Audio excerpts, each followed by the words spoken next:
absolutamente a todos, sobre todo los que estamos cansados y agobiados y cargados. Así que bienvenidos a este tu programa.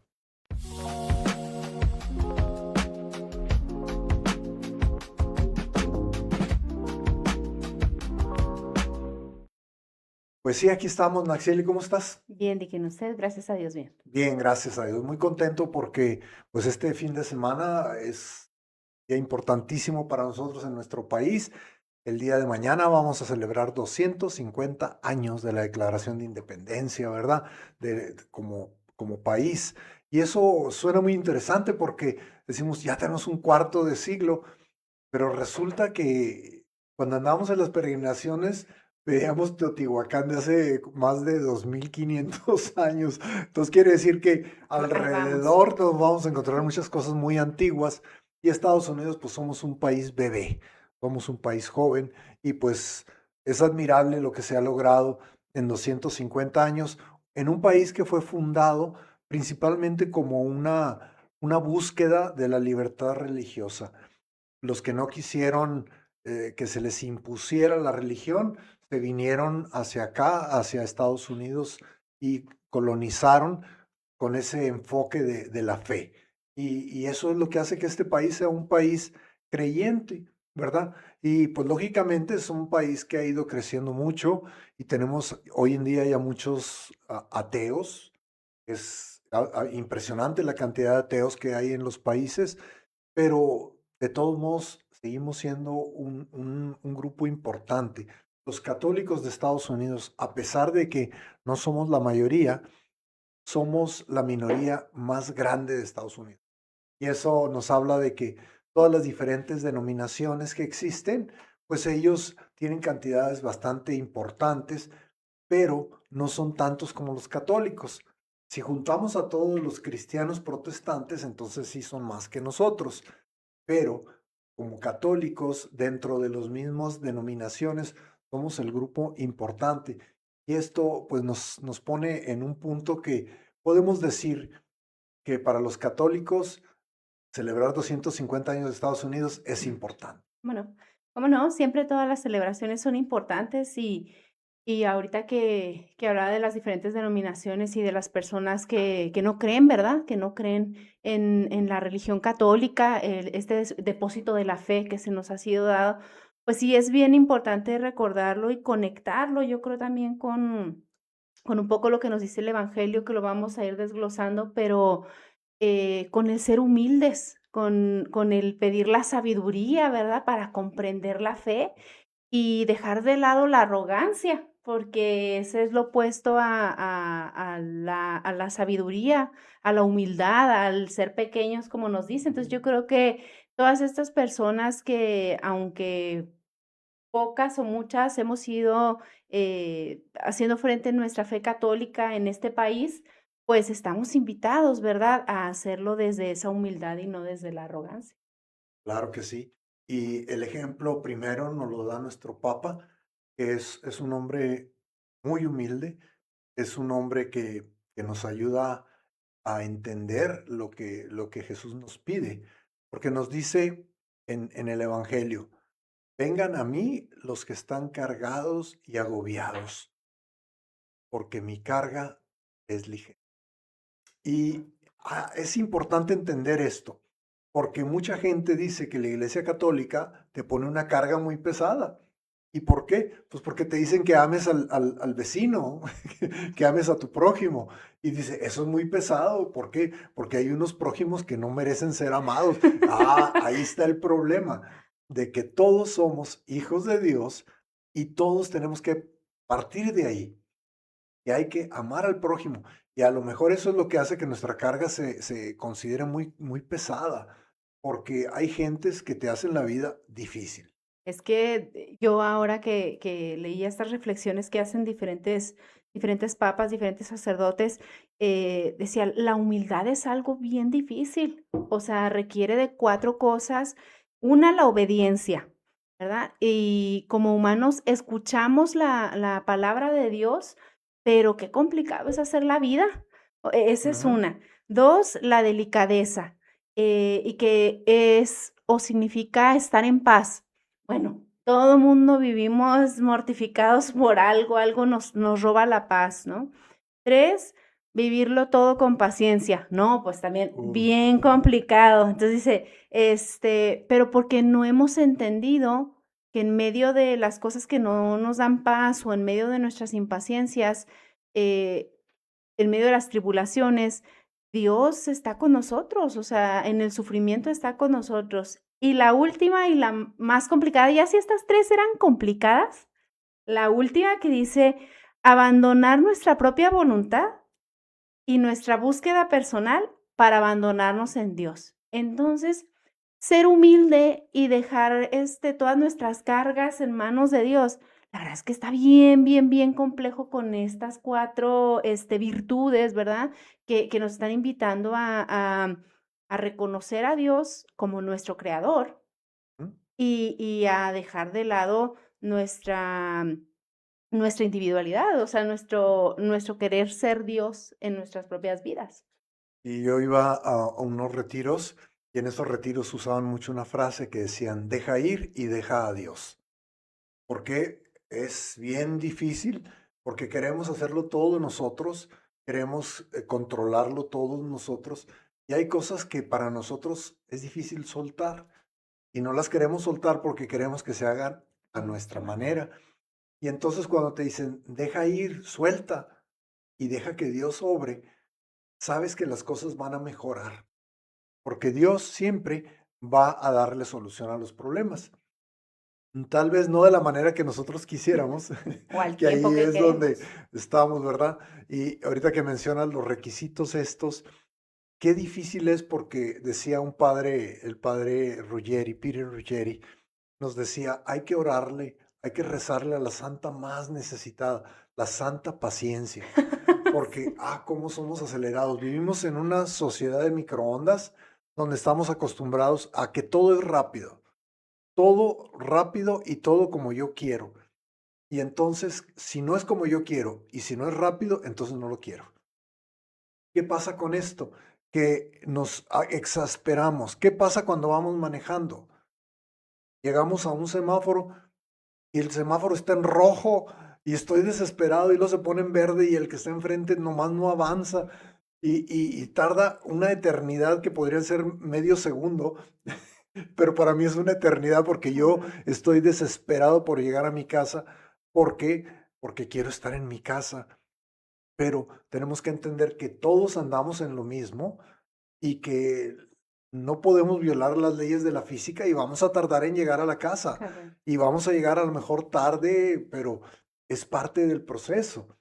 Y por eso dicen, hay que pensar siempre en el proceso, no tanto en la meta, porque cuando piensas en la meta se puede lograr a través de hacer cosas que a veces no son buenas o que no son como Dios quiere.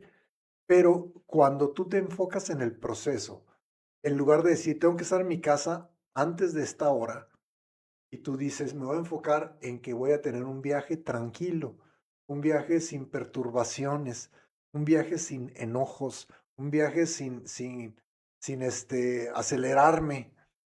Y entonces en ese proceso llegas a tu casa y dices, caray, llegué hasta más temprano porque lo disfruté más en vez de estar enajenado con lograr una meta. Ahorita que dice que nada te perturbe, ¿verdad? En una de las frases dice: "Una persona humilde no se deja perturbar por nada". Ya estuvo que la mayoría no somos humildes, pero la cuestión aquí es como si conectando esas 3 partes del evangelio, que es obviamente la él dice que revela, ¿verdad? Que le esconde a los sabios, pero no porque la sabiduría sea mala, sino a los sabios arrogantes, como decía ahorita, y lo dice que nadie conoce a Dios sino a través del Hijo, ¿verdad? Y cómo, nosotros en esta humildad y en este buscar que nada nos perturbe, tenemos que seguir pidiéndole a Dios que se nos manifieste, porque también decía, o sea, si Dios no quiere, ¿verdad? Manifestarse con nosotros, pues no va a pasar, pero cómo es importante entonces ahí también que nosotros sigamos invocando al Espíritu Santo y para que nos ilumine, nos dé esta sabiduría, pero también que vayamos al evangelio, a la Eucaristía, como decía, el depósito de la fe, la tradición, el magisterio de nuestra Iglesia Católica, y que nos acerquemos a todas estas cosas que nos permiten conocer a Dios a Ujú. través de Jesús. Y por último, cuando dice lo del yugo, ¿verdad? Que mi yugo es suave y todo esto. Yo, decía: "Híjole, en medio de este mundo con depresiones, con ansiedades, con donde de verdad, parece que no podemos estar en paz", eh, suena muy atractivo y deberíamos de buscarlo, abandonarnos en la voluntad de Dios. O Ujú. sea, resultaría más fácil decir: "No, sí, ya como Él quiera", ¿verdad? Pero qué difícil es quitarnos estos bloqueos que traemos de querer que las cosas se hagan a nuestra manera, las de nuestra vida y a veces hasta las de nuestra familia, las de nuestros vecinos, la de nuestros amigos, de Ujú. nuestra comunidad. Nos convertimos en personas que queremos controlarlo y por eso nos agobiamos. Entonces, pues necesitamos acercarnos más a Jesús para ir en ese camino de santidad, ¿verdad? Sí, el cardenal Cantalamessa escribió algo que a mí me dejó así, me impactó mucho. Dice, pero Jesús no era humilde. ¿En qué sentido lo Dice, decía? porque Jesús les decía, yo soy el Hijo del Ah, bueno, Hombre, yo soy y cuando él hablaba, o sea, no se menospreciaba, porque hay gente que piensa que ser humilde es decir, es que yo no valgo nada, es que no. yo, y eso no es tampoco, eso es para que te chipleen los demás. Pero Jesús, cuando hablaba, hablaba con sus pies sobre la tierra. Y hay que entender que el concepto de humilde, la palabra, viene de humus. El humus es la capa negra del suelo, del piso. Entonces, para que la tierra dé fruto, pues hay que romper la nata o la capa de arriba de la tierra. Y cuando llegamos a la tierra oscura, es la tierra fértil. Ese es el humus.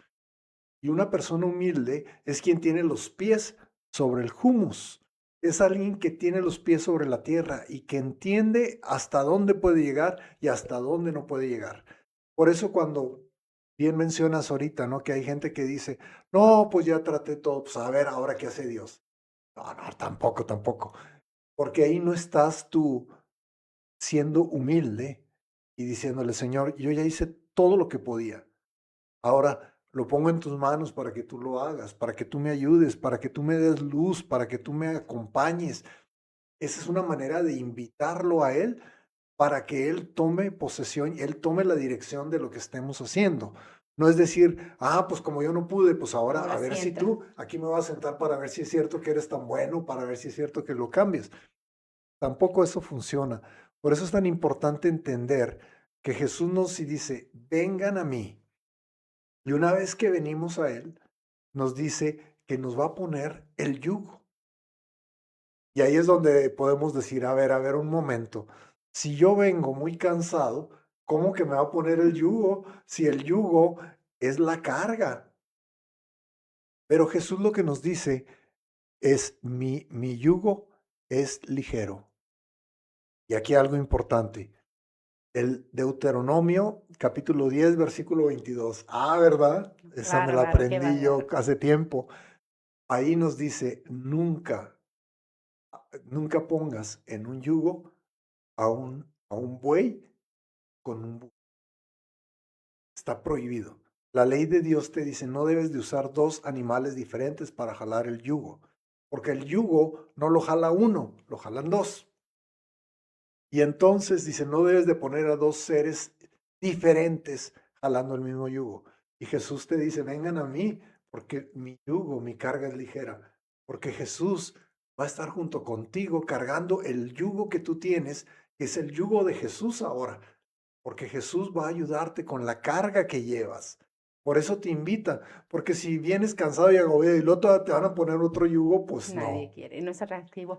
Ahorita, de dos cosas de lo que dice, ¿verdad? La primera es Jesús no humilde, ¿verdad? Dice: "Yo soy el camino, la verdad y la vida, nadie va a mí, sino nadie va al Padre sino por mí". Pero la diferencia no era, o sea, no era un Jesús soberbio. La Ujú. diferencia era que Jesús nunca dejó de reconocer a Dios como su papá. Exacto. Y eso es ahí donde nosotros podemos revertir esta expresión que usted decía, ¿verdad? Eso por un lado. Y por otro lado, ahorita que decía lo de los animales, el yugo y todo esto, pues también tomarlo como una semejanza, ¿verdad? En el sentido de decir, pues todos tenemos dificultades y todos pasamos por alguna enfermedad y ninguna enfermedad se vive igual. Mm, Ningún proceso es igual. Hay gente que dice: "Yo le recé a tal santo para que me concediera un milagro", ¿verdad? Una intercesión. Yo pedí, yo hice, yo fui con este médico, me tomé este tratamiento. O sea, no hay una fórmula para desaparecer los problemas, pero lo que sí hay, ¿verdad? Es tener la fe y la actitud, la disposición de superar todas las cosas que nos pasan de la mano de Dios. O sea, eso es lo que sí va a hacer la diferencia, ¿verdad?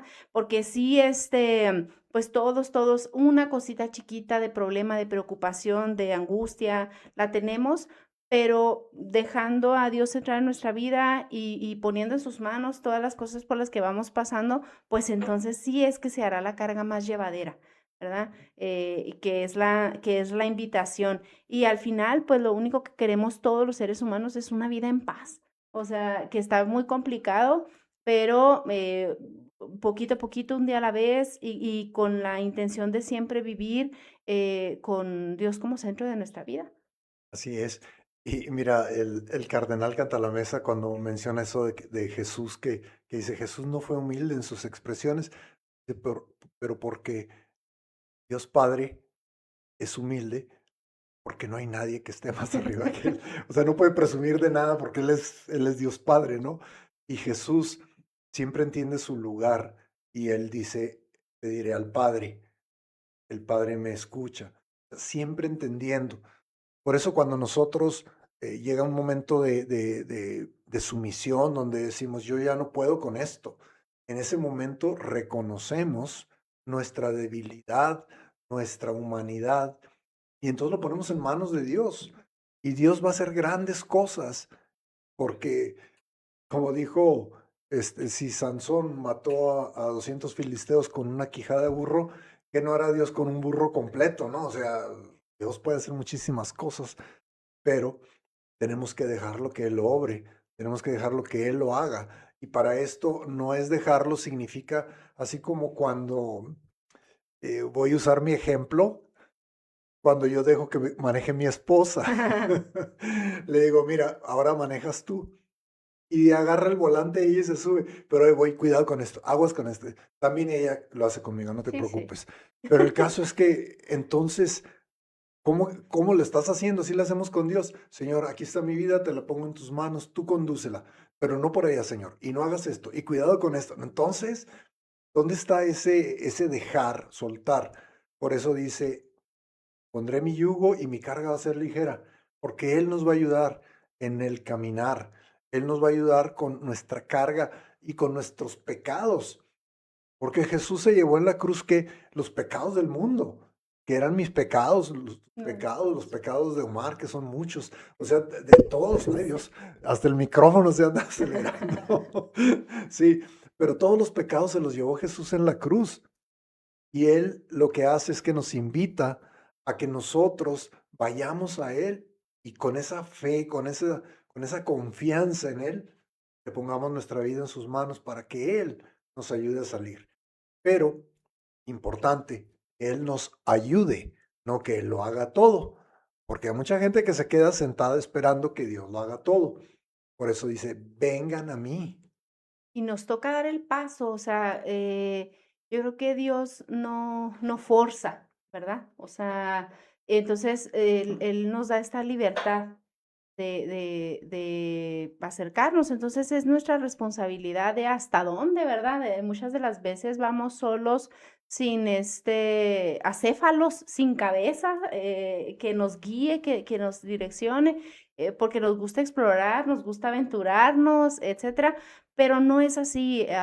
Sí es esta invitación de este evangelio que a mí me parece muy bonito, a acercarnos a lo que ya Dios nos ha dado a conocer y nos está revelando constantemente todos los días, que es, pues, tan solo para mí la Eucaristía, que es como lo más importante, ¿verdad? Ujú. En el sentido de ese momento de plenitud, de cercanía, de vivirlo nosotros ahí, estar presentes, yo creo que es lo que nos va a ir acercando a cumplir su su palabra y tener una vida plena. O sea, no quiero otra cosa para nosotros que no sea eso. Claro, él dice, yo quiero que tengan una vida plena y una vida en Ujú. abundancia, porque hay quienes piensan que entre más sufran, mejor. Tenemos que sufrir mucho, ¿para qué? Pues para merecer la vida eterna. Y Jesús, él ya vino y él cargó la cruz, él fue clavado en una cruz, le pusieron una corona de espinas, lo escupieron, lo maltrataron. Él ya vivió todo eso. Por eso nosotros no tenemos que vivir otra vez eso. Él ya lo vivió por nosotros. Él ya lo hizo para salvarnos. Entonces nosotros lo que tenemos que hacer es reclamar esa salvación que Él nos ofrece, pero es una salvación que al momento en que nosotros la pedimos, tomamos el compromiso de seguir Pasos. los pasos de Jesús, seguir precisamente ese caminar que Él pone ante nosotros. ¿Y a dónde nos manda? Pues siempre nos manda a donde mismo, ¿verdad? A ir a ayudar al prójimo. ¿Por qué? Porque el prójimo necesita ayuda. Nosotros, bendito Dios, vamos caminando, vamos entendiendo, pero no necesariamente vamos a ser nosotros los de todo. Y es que como seres humanos tenemos tantos bloqueos mentales, yo creo, culturales, en el sentido de que no vernos vulnerables ante los demás o que las debilidades y las flaquezas, que nadie las note, somos todos, quisiéramos ser como Dios, ¿verdad? Omnipotentes y superpoderosos y todo esto, pero no es así y lo más importante es cómo Dios en la debilidad y en las flaquezas tiene un motivo especial para vivir el amor y el cuidado. Entonces, es algo que nosotros no sé de dónde nos vino estas ganas de querernos mostrar al mundo como que no necesitamos o no nos pasa nada, cuando Dios mismo nos dice, ¿verdad? O sea, si estás cansado, ven y aquí estoy, te amo, te quiero cuidar, respeto tu libertad. Entonces digo, ¿en qué momento nos pusimos esos bloqueos que nos limitan? Porque vivimos en una sociedad que te refuerza y te premia lo contrario a la humildad. Cuando eres humilde, la gente lo malinterpreta, piensa que no tienes iniciativa, que valoras, y a veces pasa, nos menospreciamos y entonces nos convertimos en simples peones de un juego de ajedrez. Y cuando somos simples peones, pues no es mucho lo que podemos hacer. Pero cuando nos damos cuenta de que somos hijos de Dios, que fuimos creados a su imagen y semejanza, entonces tenemos que ir al mundo a hacer lo mejor que podemos con todo lo que nos dio, porque Dios nos equipó. Antes de que tú nacieras, Dios dijo, yo quiero que esta niña hable mucho. Sí, eso seguro me lo dio. Conmigo también haber dicho lo mismo, a este no le va a parar la lengua. Un día me dijeron, oiga, diácono, ¿y usted? No, le dije, lo mío es hablar, porque de repente me piden que haga cosas, le digo, no, es que lo mío es hablar. Yo hablo mucho. Y ya después de 30 años de maestro de la universidad, ya me jubilé y de todos modos sigo hablando. Y pues, ¿cuándo me va a callar? Cuando se me acaben las ideas o cuando ya no tenga cordura. Pero el Señor nos manda, nos da equipo y nos manda a que vayamos al mundo a hacer un mundo mejor. Cuando terminé mi doctorado, saqué mi doctorado en negocios y invité a varios sacerdotes que me acompañaran en una misa de acción de gracias y el celebrante fue mi director espiritual, el padre Wilson Cuevas, a quien amo con todo mi corazón. Y el padre Wilson me dijo, qué bonito que terminaste, dice, pero ahora, ¿qué vas a hacer con eso que Dios te ha dado? Pues, Ahí me puso contra la pared y me puso a reflexionar muy duramente sobre lo que implicaba, porque cada vez, cada paso que damos en nuestra vida es un motivo de orgullo para nosotros que logramos algo, pero la pregunta es, qué bueno que lo lograste, pero ¿qué vas a hacer con ello? y ahorita que da este ejemplo, ¿verdad? De usted como docente y como una persona que se ha formado, que le gusta compartir con los demás, qué bonito se escucha eso y no que nos gusta hablar mucho, de Sí, que sí. le Ay, gusta compartir con los demás. Lo más importante es que, hay en usted humildad porque usted busca compartir sin querer imponerle. a las demás personas, ¿verdad?